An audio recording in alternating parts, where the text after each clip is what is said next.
why it takes a long time, and realizing that to chip at that every single day, every single day, every single day, and then really just waiting for my right opportunity, you know.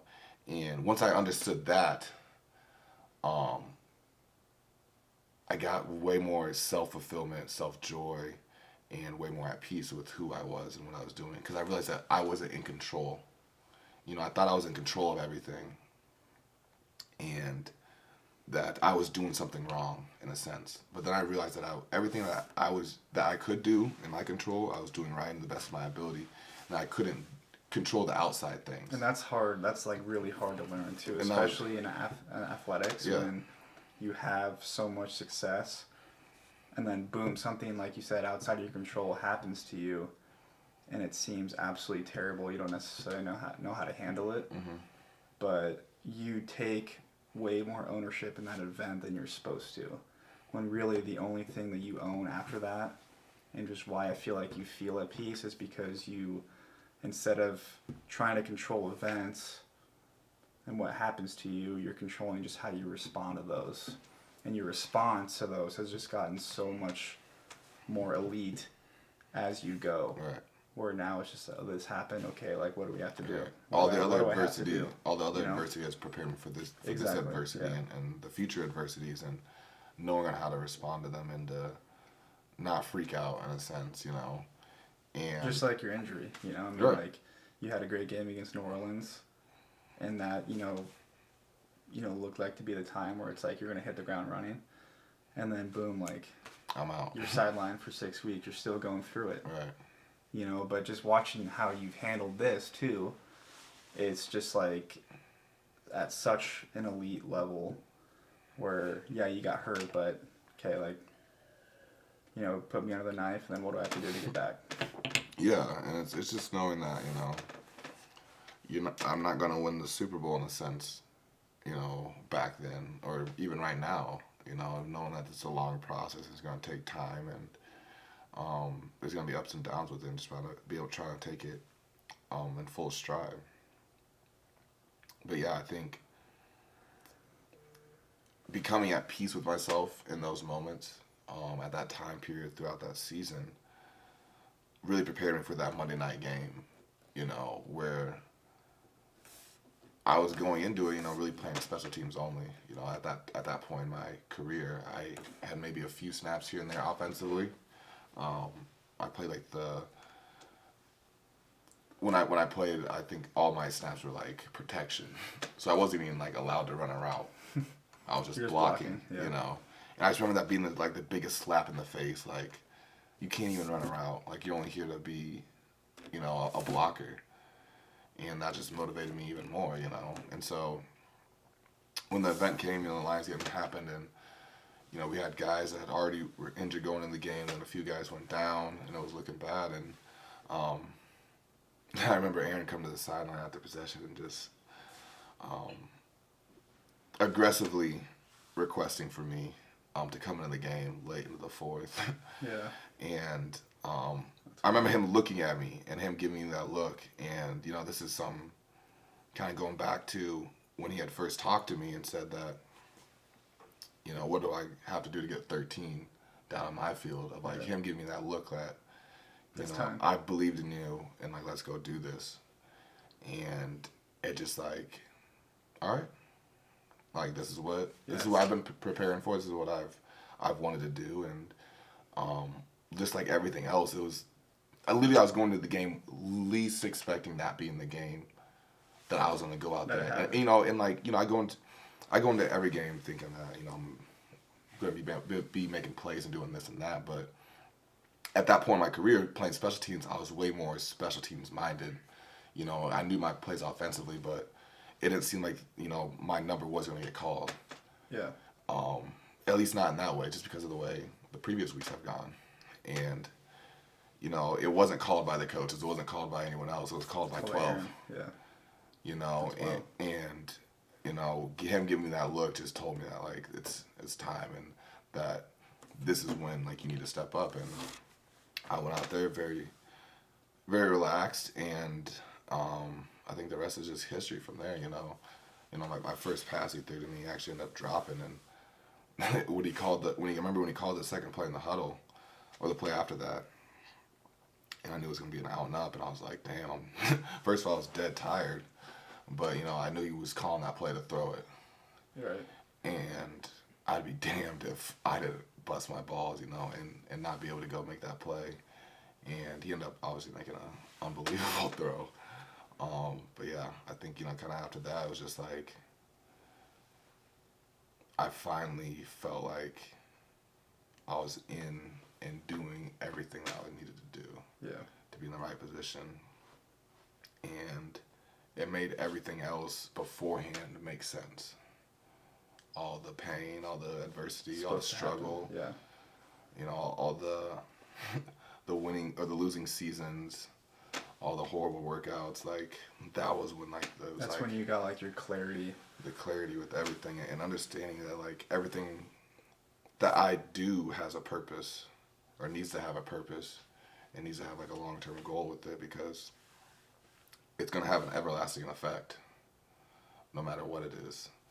And so from that moment on, I think it just helped me be more confident and believe in myself even more, and push myself to another standard. And obviously having guys in the locker room, which I could go on for days on, just for me, who I am as a person, I look for motivation in anything, and the guys in the locker room make it very easy to be motivated, to go work hard, to do extra things, and to base my life off of them, in a sense of like, am I putting the right picking word? certain things from certain people? It's like picking certain attributes, how I carry myself, how I'm portraying myself in the locker room, on the field, with you, and my relationships, public face, like all that stuff. And then like how am I, what am I doing? Am I putting the work in? Am I studying it right? Am I treating my body the right way? And the guys that we have in our locker room are the definition of pros, and those guys, I would say, have been probably the biggest influence throughout my entire career of really helping me excel to where I am right now. I think a lot of things have helped me get to this moment in the past year or so, but it was really those guys with the icing on the cake of really helping me get to this level of being at a elite level and be able to go out there and execute and be a vital point and a huge asset to a team and an offense. Now that you're at the level you're at, you're having success at the level you're at, and backtracking all the way to when you're just a little kid, playing football in the backyard, this is where you wanted to be, like you are living it essentially. But what got you here was, like we said, the ATT mindset that you've had your entire life. Well, now you're here. How do you feel like, is it tough? Is it a challenge to continue to push beyond? What is beyond that? You're already there. Like, what's beyond being there already? Yeah, I think the biggest thing with that is just not setting a limit. I think a lot of what people think that success is, you can find it on a piece of paper. It's written down, and there's once I reach like this step, I'm done. It's A, B, C, D, E. Yeah. No, it's an infinity sign. It's an everyday thing. There's so much that really goes into it, and so much that's unique to individual, to you, to me, that helps you be successful. But I think the success on the field, and coming into myself throughout that first season I had, really helped me go into the off season and kind of spring loading into this year, kind of just like figuring out a self-identity outside of football. Because, I think especially with the climate of what the world's going through right now. Going through an off season and a quarantine. Yeah, and just like realizing like, whoa, like football isn't everything. Right. Which is something I wish I would have known a long time ago. Which I've had people, you hear people telling you all the time, like, it's not going to last forever, it's not going to last forever, you're going to have to do something else. But, as a kid, obviously, it's hard to fully understand those things. And I think the quarantine is something that really gave me clarity with that, of like, what am I doing outside of football? You know, like how am I? Like it's in your face. Like I'm already okay. So like not necessarily that I've arrived football, but I'm doing football where I want to be. But like, what's my next thing? Like what am I gonna do after that? How can I push myself in different ways? You know, and that's where I feel like I really try to adapt and been open minded to so many different things, of trying to find motivation and trying to find ways to be the best me and ways that I can help others be successful, be motivated, and ultimately, you know, my whole goal is to love and inspire everyone. Right. And to come full circle too, like even, I think, you know, anyone can say what they want about the quarantine, you know, but for me, I take a lot of positives out of it because, you know, we spent countless hours on FaceTime in the quarantine. Like, right. What else are we doing, you know? And that's when, like, you know, we've had this ATT thing. Like I said, the origin started in middle school, 6th grade. It got its label sophomore year, you know, and then it's stuck with us this entire time. There's never been a time where we haven't talked about it right. or said it, but it's always been just like very exclusive. Mm-hmm. You know, it's like it's hashtagged, it's, you know, things like that, but it's never been essentially concrete, right. you know. And so you going through that phase in the quarantine where your normal daily regimen of just being a football player is essentially stripped away from you, or just the daily life of just living, anyone, you know, right. their jobs, things of that nature is just stripped away from you. And that can be a really scary time because you start to think about things that you're not thinking about on a daily basis when you're just kind of running the race, you know. And so you're thinking about, what am I doing outside of football? And then that's kind of like, you know, we were on the same page where it's like, you know, hey, like this ATT thing, you know, it's been around for right. a long time, and it's obviously created such a special bond between you and I. Right. And also it's allowed us to impact others in a lot of ways. Tremendously. Because, you know, we know we're on the same page as far as, you know, the lifestyle, the standards, and the accountability that we hold each other to, even, you know, when we're with each other and when we're across the country from each other. It's always stuck there. But that was around the time where everything kind of came full circle, to me, at least. Right. I remember, I'm sure you remember too, because it wasn't that long ago, but I just remember driving down to Chicago, and I was going to go visit David, hang out with him, spend some time with him, see him and Deshante, and you FaceTimed me, I FaceTimed you, and literally we talked that my entire trip from here, Green Bay, down to Chicago, and that was like a 3-hour. And it just happened the most organic way, you know. We hadn't even really discussed it, of trying to make what this is today.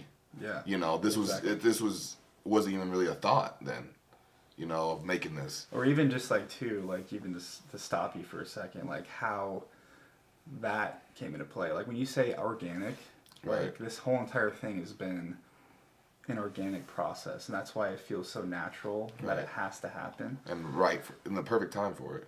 And I mean, the logo essentially, like. It's your handwriting. Yeah, it's literally just. I picked up a pen and I wrote and it. we all agree, like, you know, I remember sitting up here, up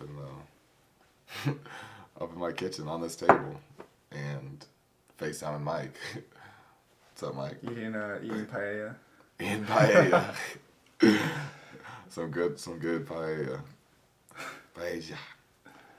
But yeah, man, it's just, that's really, you know, to kind of sum everything up, like there's so much that's really gone into where we are today, and really even bring us to the conversation right now. I wish that I really wish that I could just like see like you and I like sitting here with us, like we're 13 and 14 years old, right? And just to like hear the conversation, because to me, like when you take the perspective and you kind of zoom out, you're 25, you're turning 25, I'm 25 years old, and it's like, you know, you could talk to your 10, 12, 13-year-old self, and you're like, hey, here's all the things that you did, and here's like where you're going right now in your life. How do you think that yourself would feel back then? Because personally, I'd be like, I'd be amazed, you know. I mean, and that's just like, I feel like anyone can kind of have that perspective and kind of get away from all the negativity that's out there and all the social pressure that people feel about having to behave a certain way, how to act a certain way. But it's really like, you know, if I were to give myself a checklist of the things that I've done, and I was telling my 12-year-old self that, you know, like, remember my goal was to play for the University of Iowa when I was like 14 years old, you know, and it was checked off the list the next year with the offer. Yeah, I think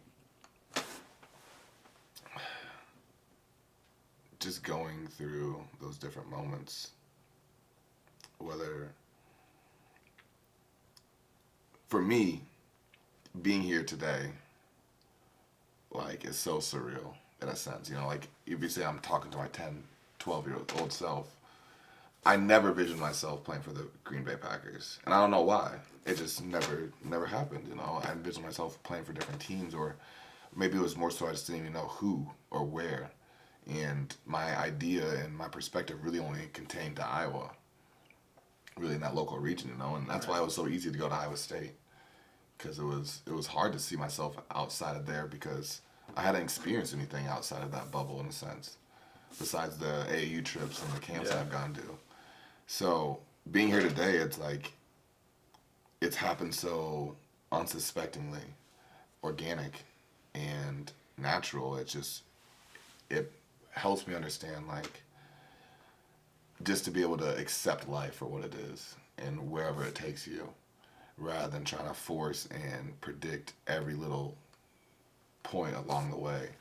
You know, like, you can't, I mean, yes, you want to set goals and everything, but you can't necessarily expect yourself to check everything off. You can't have like a certain, like, and it will happen in this exact same order, because that's not life, and I think that's what makes life beautiful too, is the unexpectancy and the authenticity of a lot of events and the things that you go through, you know, and that's what makes things organic in a sense. And so that's why, for me, it's kind of just wrapping all this thing up, is that whole experience that I've had, you know, dating back to our relationship, has just really helped me come into fruition of who I am today, and accepting who I am as a person, as an athlete, as a friend, as a mentor, whoever, and being able to go out there and present my best self forward in whatever situation that it may be, and knowing that too, I'm going to have failures along the way. You know, I'm going to have several failures. You know, these are probably just one of the bigger ones that we probably hit on, but you know, we can sit here and go on to days and days and days on how many times I've failed and been embarrassed. You know what I'm saying? Like, whether it's within a friend group or anything, football, basketball, baseball, whatever, you know, like, there's been so many different times where, like, in the moment, I'm like, this is the worst feeling ever. I can never get out of this. Like, I'll ever forever be stuck as this label. And I've diminished that idea and superseded that into making myself into who I've always thought I was. And I think that has just been such an intricate part to being who I am today, and really kind of... And that's why ATT is what it is too. Right. You know, because, like, through all the things that we've just discussed, and that's just like the tip of the iceberg, essentially. These are just main checkpoints. But that has been there, like, with us from day one, essentially.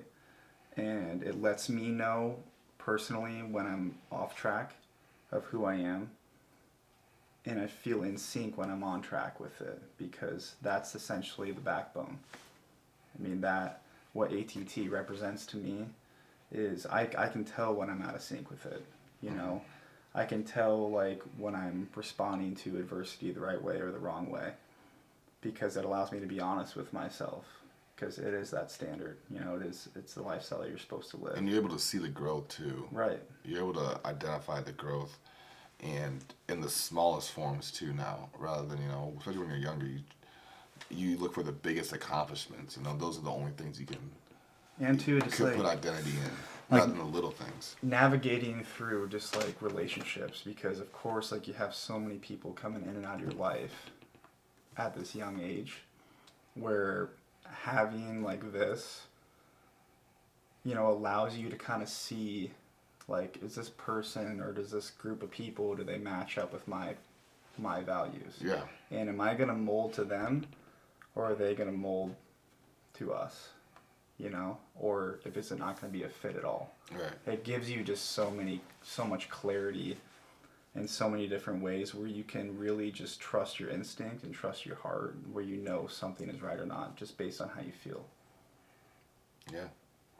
Yeah. And that's why I feel like what we're doing it feels right. We don't even know what we're doing right now. It's like just like, it's just happening. This whole thing even was made up 30 minutes before we started shooting, you know? We have like, what, 3 things written down? Yeah, a couple things here and there, but like, you know, I think that's what makes this at least fun, you know? It makes it enticing, is that we're just out here doing whatever, trying to do something. And it may not be the best right now. We know it won't be because this is only the first take. Well, just like in high school, like, you know you're going somewhere. Right. And you know you're going to do something big. But you don't know exactly what it is yet. And that's what it feels like when everything's happening the way it's supposed to happen, organically. Like, you know, you have the belief that something is going to happen. It's going to be good. There may not be good things that happen along the way, but it's going to be good. And that's the same exact feeling. Like, you know that you're in sync when you have that feeling. You know, and you have the pressure, essentially, the internal pressure, the healthy pressure and competition that you feel on a daily basis, where it's like, hey, I got to be my best. You know, like, I mean, if I'm not my best, like, it's not going to happen. I have to be my best. Yeah. That sums it all up. Cheers. Cheers to that, man. Water. Quiero no puedo for you. Quien no apoya no folla. Probably not even saying it right. So, man, it's been a great conversation today. First of probably many to come between us, maybe some future people.